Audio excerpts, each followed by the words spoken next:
So enter Ron Howard, who I'm so disappointed in little Opie.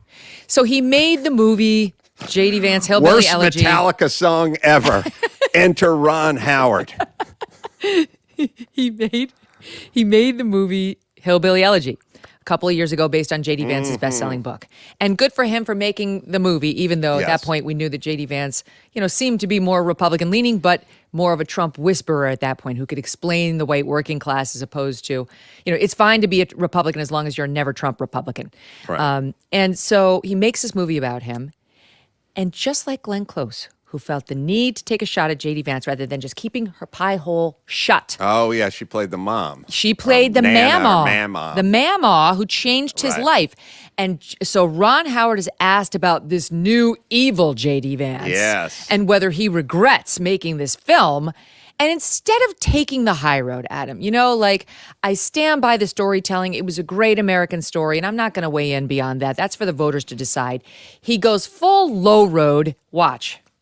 I have been surprised and concerned by a lot of the rhetoric, coming out of that campaign.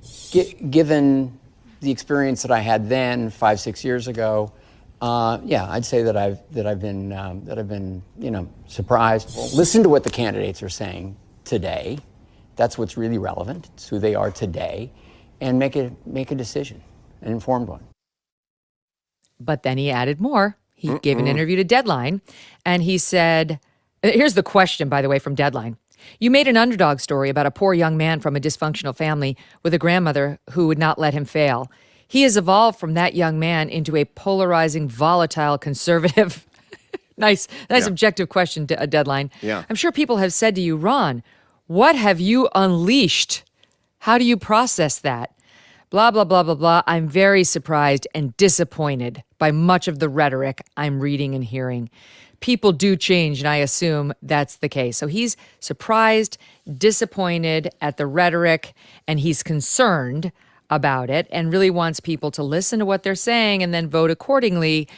None of that on the Kamala Harris side, none of that when they called him a Hitler, none of that against the complaints that he's a misogynist, to actually, in this case, give the other side and say, you know what? I know he said some things that are controversial, but the man I came to know was raised by strong women who changed his life, and I have to believe they had a long-lasting effect on this man. Yeah, well, it's interesting when you think about a guy like Ron Howard, because he'll say things I've heard coming out of their campaign. Things you read on Variety and USA Today and LA Times and New York Times. There are people in my life who I talk to all the time. They legitimately have no idea about what the true comments, good people on both sides or whatever. They have no inject bleach. Well, he said inject bleach. I read 10 articles that said, why should I hire, why do I want to vote for a guy who said inject bleach, or that, all Muslims were terrorists or something Dictator, like that. And, he said bloodbath. He said he was going to be a dictator and bloodbath on I think first day's dictator, second day's bloodbath. But either way, why would I vote? So to be fair to Ron Howard, he may just be reading this stuff in the places he gets his information, which could be the LA Times, in which case he would think that that's what they're doing. They go, needs to cast a wider net. J.D. Vance said school shootings were a good thing, and he hopes there's more of them. Right. Oh, man, well, I wouldn't vote for that guy. Not voting for that. He swims in a swimming pool with a shirt on. I'm not voting for him. So Ron is probably in the bubble. The bubble gets their info from within the bubble, and many of them legitimately do not have any idea what is going on outside of that group. And when they get their information from CNN, but it could be ABC or NBC, it doesn't have to be, MSNBC, they get their version of he said school shootings were a nice thing, and then they believe it, and then they form their opinions. Mm-hmm. Now, what is kind of on them is everyone needs to be a little more dubious. You know what I mean? Like when Yes. you hear that headline. At this point, you know the media is lying to you about Trump. You must know this. Yeah, and it's a little bit of a two-way street. You'll see conservative things come out that says, Tim Walz said the Holocaust was a good thing, and I go, he probably said something about the Holocaust, but I don't think the right media doesn't do it nearly as much. And the left, that's what they do. That's their thing, is their bread and butter.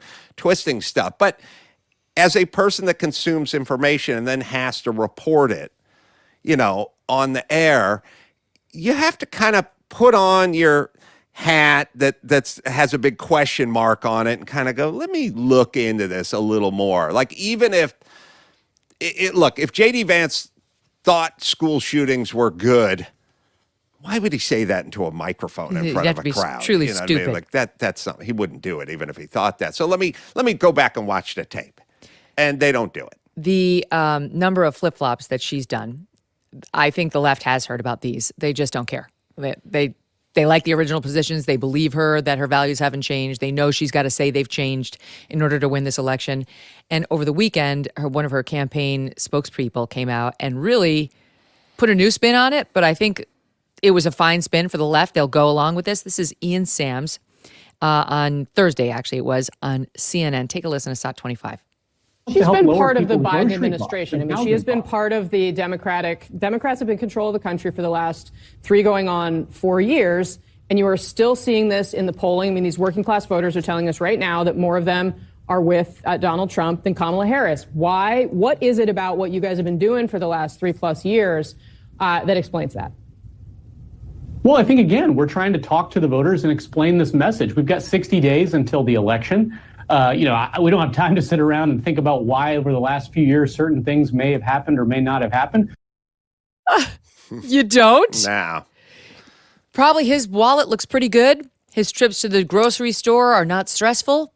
And this is one of her top people saying, we really don't have time to think about why what happened over the past 3.5 years happened. Just vote Kamala Harris.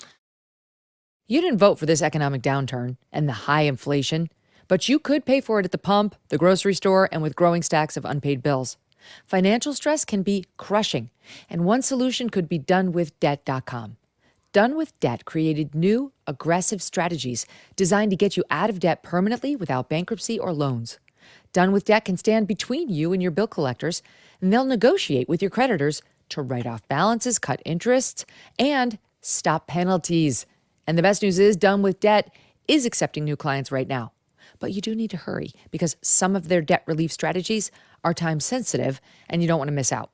Let Done with Debt hit the debt reset button for you and make your money yours again.